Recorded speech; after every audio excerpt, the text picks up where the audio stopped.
Салам, Let's Go KG каналынын катталуучулары жана катталбай эле көрүп жаткандар. Катталган көрөрмандарыбызга ыраазычылык билдиребиз. Ал эми каттала электер подписаться деген кызыл кнопканы басып коюңуз. Аны эмесе бүгүнкү чыгарылышыбыз өзгөчө достор. Анткени баарыбыз кызыгып көргөн кино Один дома же андагы башкы каарман Кевин жөнүндө болмокчу. Сиз даяр болсоңуз биз баштадык. Кино жөнүндө кыскача айтсак, Один дома же үйдө жалгыз тасмасы 1990 жылы тартылган. Кинонун сценарийин Джон Хьюз атайын Кевин үчүн жазган. Бул кино 90-жылдардагы эң кирешелүү кино болгон жана жалпы түшкөн каражат $553 миллион түзгөн. Ал эми кинонун бюджети болгону $18 миллион болгонун дагы эскерте кетели. Жана кошумчалай кетсек, бул кино рекордту 20 жыл эч кимге берген эмес. Кино абдан кирешелүү болгондуктан экинчи бөлүгүн тартууга дагы аябай шашышкан. Бирок бул жерде чыныгы көйгөй күтүп турган. Ал АКШнын мурунку президенти Дональд Трамп болгон. Кинонун кыскача эпизодунда Трамп Кевинге жол көрсөткөн жери бар. Бул режиссердун каалоосу деп ойлойсузбу? Жок, албетте.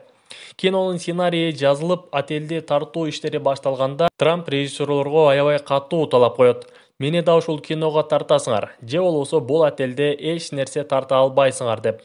Анан режиссерлор аргасыз макул болушат. Анткени кинонун сценарийи жазылып калган эле. Кинодогу дагы бир кызыктарга келсек, уурулардан Кевин чын эле коркуш үчүн бул кадрда чын эле колун тиштеген. Жана бул шрам Кевиндин колунда дагы да бар экендигин кээ бир интервьюларында айтып келет. Кинодогу каарманыбыз Гарри жөргөмүштөн чындыгында аябай корккон. Ошондуктан атайын жөргөмүштү бетине коюп тартышкан.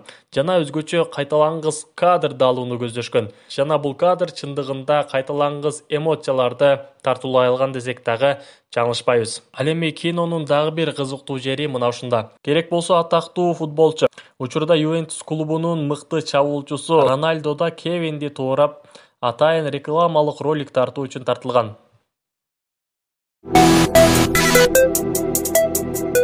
Кинобуздун башкы каарманы Кевин жөнүндө да кыскача айтып өтпөсөк болбос. Ал Голливуддагы белгилүү актерлордун бири. Ага атактуулукту Один дома киносу алып келген. Толук аты жөнү Макалей Калкин. 26 августта 1989 жылы Нью-Йоркто туулган. Один дома тасмасындагы жараткан роль үчүн Алтын глобус сыйлыгын алган. Макалей Калкин учурда 40 жашта. Сиз азыр чоңойгон Кевин кандай жашаарын көргүңүз келеби? Алдыда айтып беребиз. Үй бүлөлүк турмушуна келсек, Калкин 17 жашында актриса, өзүнүн классташы Рэйчел Майнер менен баш кошот. Бирок тилекке каршы 2 жылдан соң экөө эки айрым жолго түшүшөт. Андан соң каарманыбыз Макалей Калкин Милел Кунис деген кызды жактырып, экөө баш кошот. Бирок 8 жылдан соң Мила да аны таштап кетет. Макалей үчүн бул өтө катуу сокку болот. Сүйүктүүсү таштап кеткен соң Калкиндин жашоосу өтө башка жакка өзгөрөт. Депрессия, алкоголь, керек болсо суицидке барган деген дагы маалыматтар бар. Ал эми кээ бир күндөрү Калкин күнүнө 60 штук тамеки тартып турган. Башкача айтканда, жашоодон максаты жок калган. А бирок убакыт деген учкан куш дегендей, убакыт өтүп Калкиндин жашоосунда дагы бир сүйүү пайда болот. Ал актриса Бренда Сонг. Ал кыз Калкиндин жашоосун жакшы жакка өзгөртүп, керек болсо кино тармагына да кайтып келишине себепчи болот. Жана андан соң Калкин кино жаатына кайра кайтып келет. Жакында эле актер өзүнүн көрөрмандарына чыныгы сюрприз тартуулады десек болот. Тактап айтсак, ал Один дома киносунда аткарган ролдорунун кыскача версияларын аткарды. Мисалга алсак, кроватта секиргендерин жана башка видеолорунун үзүндүүлөрүн киргизди. Ал эми кээ бир маалымат булактарына таянсак, бул кинонун уландысы жакынкы жылдары жаңы формат менен чыгат. А сиз кандай ойлойсуз? Жаңы кино мурункудай көрөрман таптай алабы же жокпу? Оюңузду комментарийге жазыңыз.